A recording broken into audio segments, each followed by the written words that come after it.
Hello guys, আসসালামু আলাইকুম। Welcome back to my channel Maisha daily ব্লগে সবাইকে স্বাগতম। চলে এলাম নতুন একটা রেসিপি নিয়ে। আজ আমি আপনাদের সাথে শেয়ার করব কিভাবে কলার পিঠা বানাতে হয়। আমি এখানে সবগুলো উপকরণ সুন্দর করে গুছিয়ে নিয়েছি। এই উপকরণ দিয়ে আজ আমি কিন্তু কলার পিঠাটা তৈরি করব। আর কলার পিঠা কে কে পছন্দ করেন কমেন্টে জানাবেন।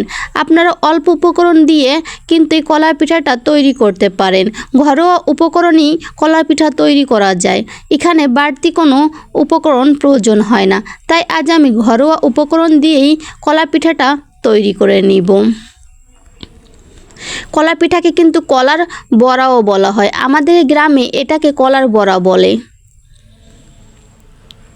আপনাদের গ্রামে এটাকে কি বলে কমেন্টে জানাবেন।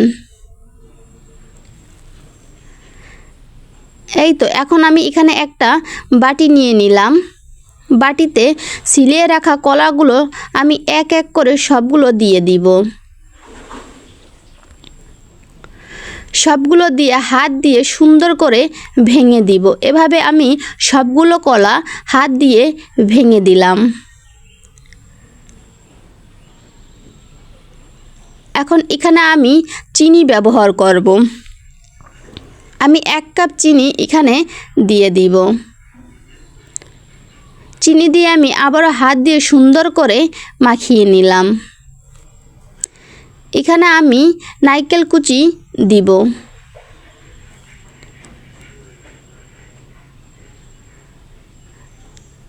নারকেল কুচি দিয়ে আমি সুন্দর করে হাত দিয়ে আবারও মেখে নিলাম।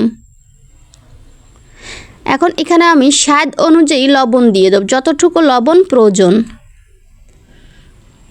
এগুলো সব আমি একসাথে হাত দিয়ে মেখে নিব। এখন এখানে আমি আটা দিয়ে দিব। এখানে আপনারা চাইলে চালের গুঁড়াটাও ব্যবহার করতে পারেন। যেহেতু আমার বাসায় চালের গুঁড়া নেই, তাই আমি সম্পূর্ণ আটা দিয়ে পিঠাটা বানিয়ে নিব। চালের গুঁড়ার সাথে আটাটা মিক্সার করে নেবেন, তাহলে ভালো হবে।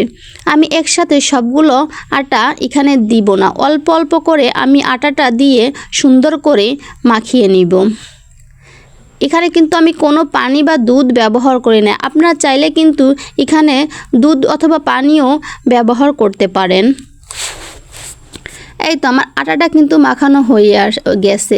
এখন আমি চুলার কাছে চলে আসলাম। চুলায় কড়াই বসিয়ে দিলাম। কড়াই গরম হওয়া পর্যন্ত আমরা অপেক্ষা করব। এই তো কড়াই গরম হয়ে আসছে। এখন এখানে আমি তেল দিয়ে দিব। তেলের পরিমাণটা আমি একটু বাড়িয়ে দিব। তেলটা গরম হয়ে আসছে। এখন এখানে আমি ছোট ছোট টুকরো করে দিয়ে দিব। বড়ার সাইজটা একটু ছোট করে নিব, তা না হলে ভিতরে কাঁচা থেকে যাবে। আর চুলার আঁচটা আমি একটু মিডিয়াম করে নিব।